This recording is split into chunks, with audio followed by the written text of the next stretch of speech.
everything I thought I had escaped, everything I thought I had transcended, when just blew up in my face. This was a sense of emptiness that was denying the relative, which in Zen we call that the stink of Zen. The stink of Zen. The stink of Zen. We call it meta. It's falling off the cliff in the middle way. I think it's like an occupational hazard of being, and I don't know anybody who hasn't gone through this door of going too far. In the midst of this really hardcore practice, something really hardcore happened. Mm-hmm. And it was basically an experience of just ego blow up.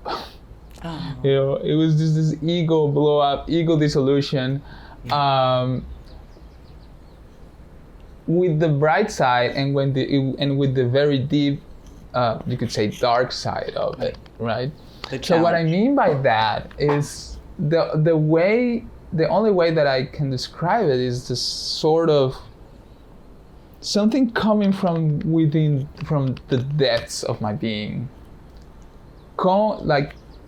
going up and then basically blowing up my sense of a cohesive self. It was just a sense of a cohesive self. Before that, there was a lot of experiences of bliss and just a lot of openness and the sense of vastness and spaciousness and all that, And I think those were my first really deep experiences of emptiness, you could say, and which was incredibly liberating and freeing. I would say, maybe you could say it in integral way, in integral terms, I was kind of identified with the witness state, right? Mm-hmm. And fell into the common trap of identifying with the witness. Right? So it was a total kind of disidentification with form. Right. Mm-hmm. It was completely, which felt very freeing, and very non-human. Mm-hmm. It's very non-human. Very.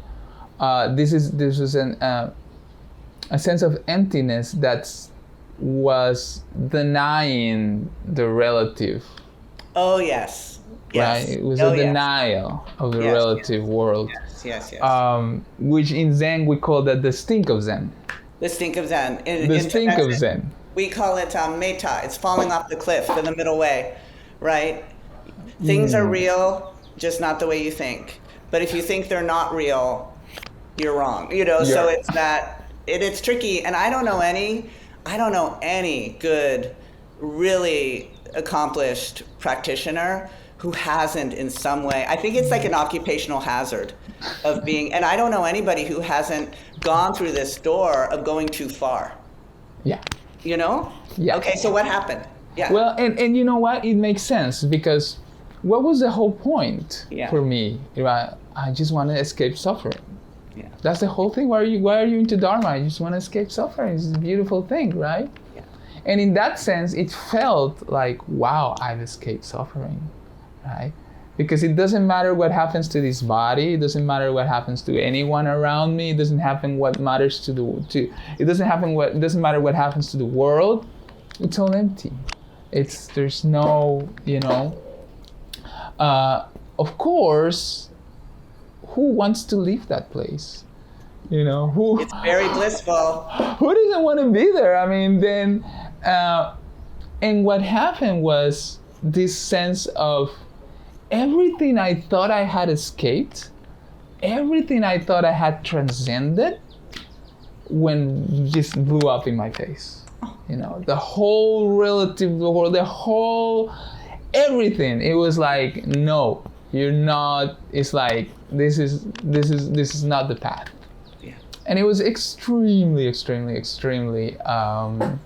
challenging. It was extremely difficult, because it happened in the midst of modern life, where I was running a company, I was, with all these different responsibilities, and then all of a sudden, I'm like a 2-year-old again.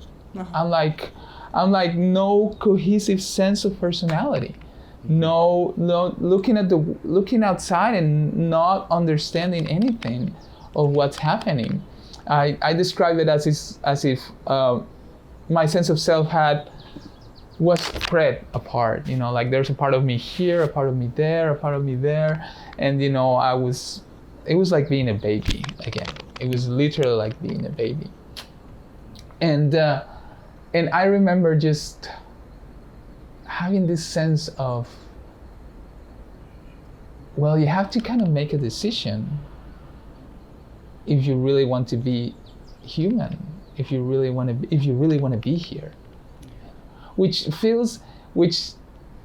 really felt like I was in the womb before that, and then just like being born again, like being kicked out of the womb, and felt, I remember thinking, wow, this is what a baby must feel like. Mm-hmm. You're just in the womb, just in this super cozy place, and then all of a sudden you're like thrown into this crazy experience with sounds and feelings and hot and cold and warm and shapes and all this like crazy chaos, right? And it felt like that. I'm like, wow, this is one understanding of the suffering of birth. Yeah. It really felt like that. I mean, just to tie my shoe I just needed, like an hour to do it, because it was just so hard. And then I said, okay, I'm gonna be human, and that means that, I cannot just be in this, formless, blissful place. I'm gonna have the whole human experience, but now I am consciously choosing to do it, right? Which I don't know if I chose to be born as a baby, but it's at that point we can choose. A baby he's just born and he's there and he can't stop it. I felt, okay, well, yeah, this is a human experience in a more clear sense of this, embodied experience. Yeah, beautiful. And well, there's one last thing about that is, okay, so I tie this with what I say a few minutes ago about the structures and the communities that are put in place for people going, in earlier levels, right?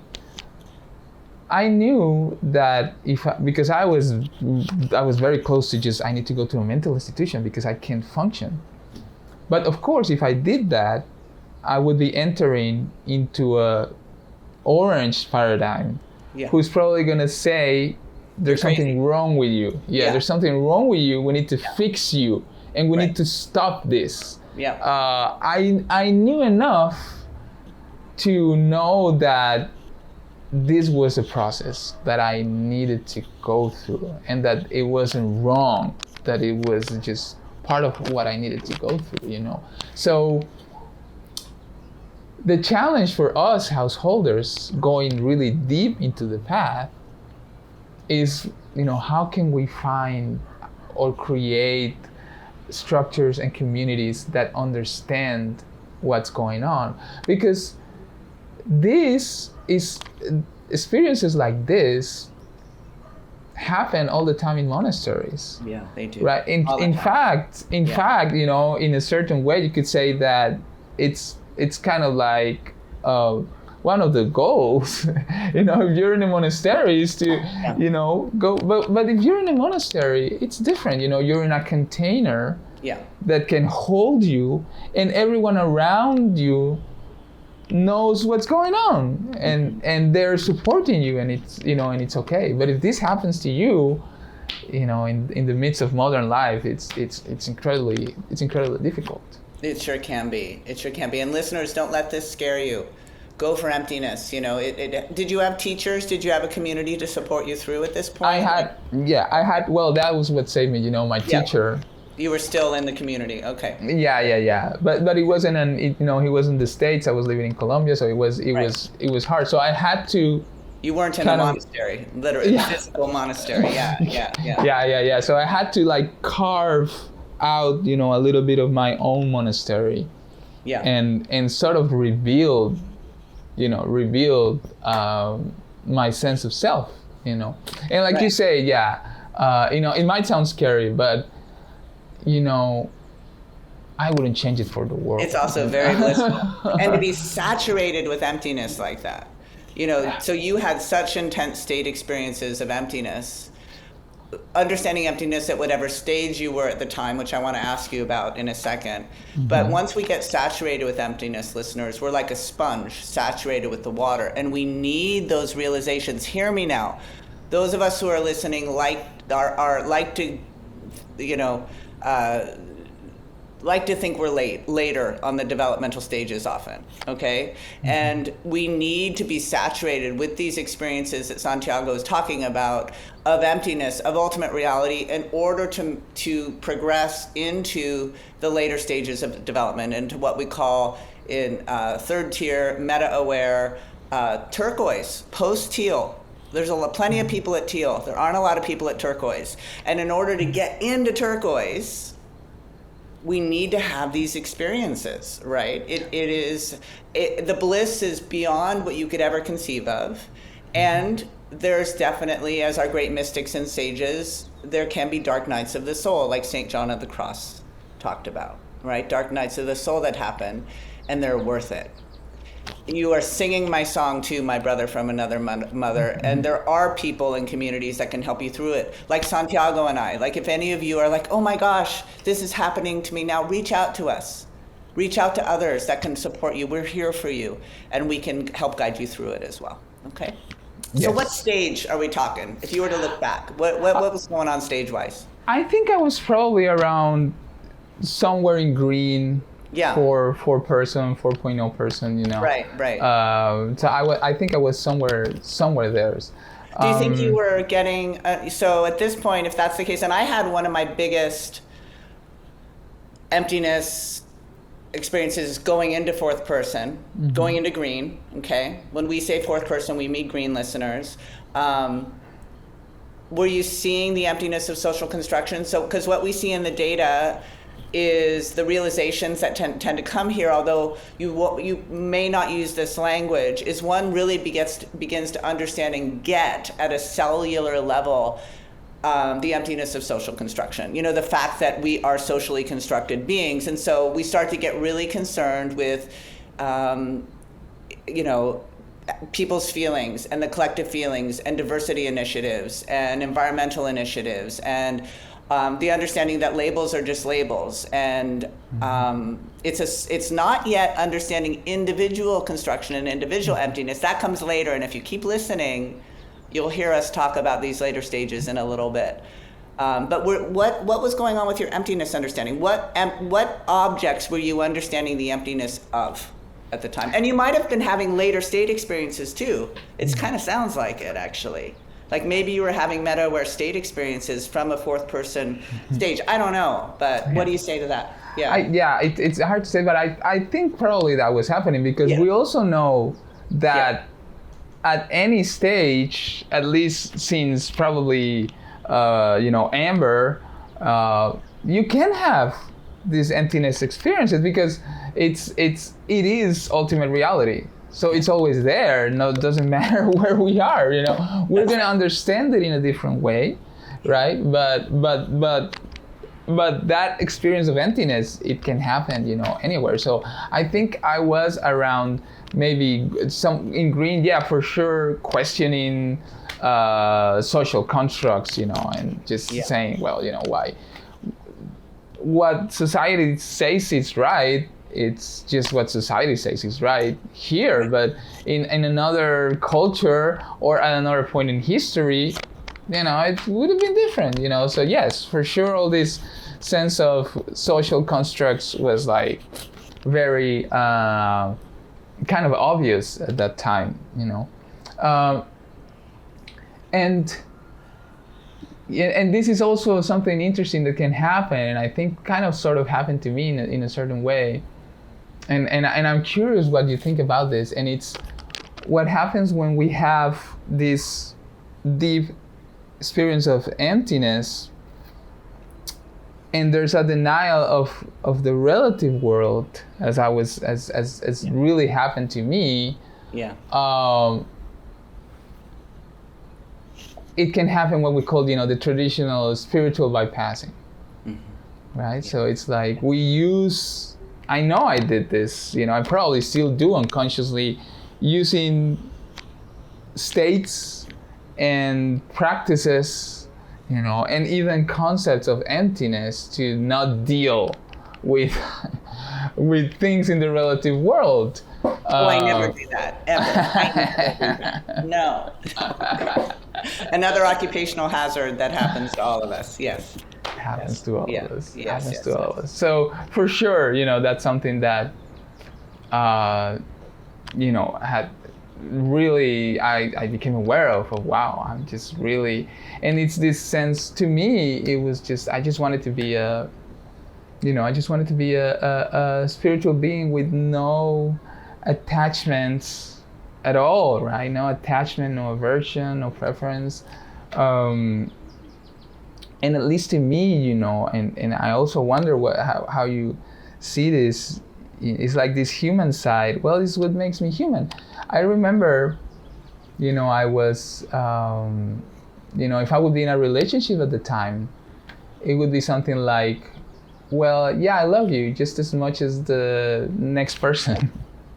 Because right. So it says, oh yeah, and emptiness, yeah. It's like with and then later I realized, well, that's actually a really hurtful thing to say. Yeah. Really hurtful, really really painful thing to say. Yeah. So I didn't know it at the time, but yeah, that's what I was doing, just using emptiness as a way of not dealing with my humanity, That's right. And all that, and later, it, to me at least, is how do you actually, live these two realities, the reality of the absolute reality that's always there, and also the relative reality, and what it has with, what the everything that it comes with us being human, and just, it's not the same if someone I love as Santiago, as this relative, individual self, if something happened to someone I know or I'm close to, it's not the same as if it happens to someone I don't know as Santiago, from my Santiago-ness. Yes. From emptiness it is the same. Right. But from my Santiago-ness it's different, and how to embody and to live these two realities that, they're not two, they're also not one, as we say in Zen. Doubt, it's such a beautiful, powerful instrument, even though we instinctively don't like it, right? We try to run away from it, but as we say in Zen, it's small doubt, small enlightenment. Great doubt, it's great enlightenment. No doubt, no enlightenment. Ooh. Right. One of the markers of meta-aware or turquoise is the capacity to understand capital P projection. So in the moment, and it doesn't happen overnight, but in the moment we begin to see everything that is arising in my field, outside and in, everywhere, is arising in me. It's arising in me. And when I say me, I don't mean Kimberley. I don't mean Santiago. Because Kimberley is also a projection arising in me. Santiago is also a projection. But the me is much, much, much, much bigger than that. It is like a baby being born, when you're born into turquoise, when you're born into the meta-aware tier. We call it in our community, it's like baby Buddhas. We're little baby Buddhas, growing up to be baby Buddhas.